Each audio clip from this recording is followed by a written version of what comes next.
আমি বলতে পারবো না। এবার ডাক দিয়ে কই, বিবি তুই তো আমার কাছে কোনোদিন কিছু চাস নাই, আজকে একটা জিনিস আমার কাছে আবদার করেছ, আমি অবশ্যই যাব, কিন্তু নামাজের কথা বললে আমি ওই জায়গার মধ্যে আর থাকবো না। একটু আওয়াজ করে বলেন আল্লাহু আকবার। এইবার হাদি ইমদাদুল্লাহ মুহাজিরি মক্কি রাহমাতুল্লাহ আলাইহি ওয়াজ দিন শুরু হবে।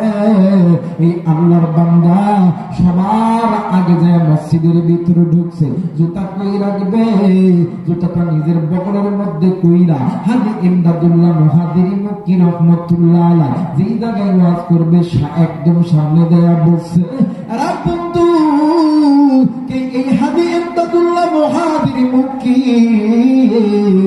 এই হাদি ইমদাদুল্লাহ মুহাজিরি মক্কি রাহমাতুল্লাহ আলাইহি প্রতিদিন রাত্রি বেলা ঘুমানোর সময় আল্লাহর নবীর সঙ্গে স্বপ্নে সাক্ষাৎ করে। একটু আওয়াজ করে বলেন সুবহানাল্লাহ। মসজিদের মধ্যে যখন ঢুকেছে, মসজিদের মাইকে বয়ান হলো, এইবারে আপনাদের সঙ্গে বয়ান করবে হাদি ইমদাদুল্লাহ মুহাজিরি মক্কি রাহমাতুল্লাহ আলাইহি। আল্লাহু আকবার, আরেকবার বলেন আল্লাহু আকবার।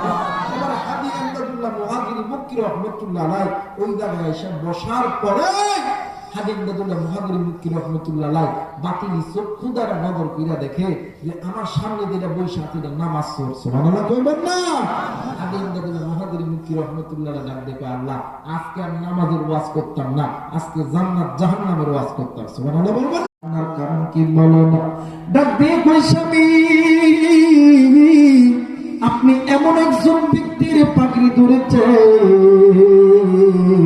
যে ব্যক্তি প্রতি রাত্রে ঘুমানোর আগে আমার আপনার পয়গম্বর জনাবে মুহাম্মদ রাসূলুল্লাহ সাল্লাল্লাহু আলাইহি ওয়াসাল্লামের সঙ্গে সাক্ষাৎ করে। শুধু তাই নয়, আপনি এমন একজন ব্যক্তির পাগড়িটা ধরেছেন, আল্লাহর বান্দা হাজি ইমদাদুল্লাহ মুহাজিরি মক্কি রাহমাতুল্লাহ আলাইহি প্রতি রাত্রি বেলা ওই পাগড়িটা মাথায় পরিয়া তাহাজ্জুদ নামাজ আদায় করিয়া আল্লাহর কাছে দোয়া করবে, আল্লাহ আজকে আমার পাগড়ি যারা ধরছে তাদেরকে 5 ওয়াক্ত নামাজি বানায় দাও।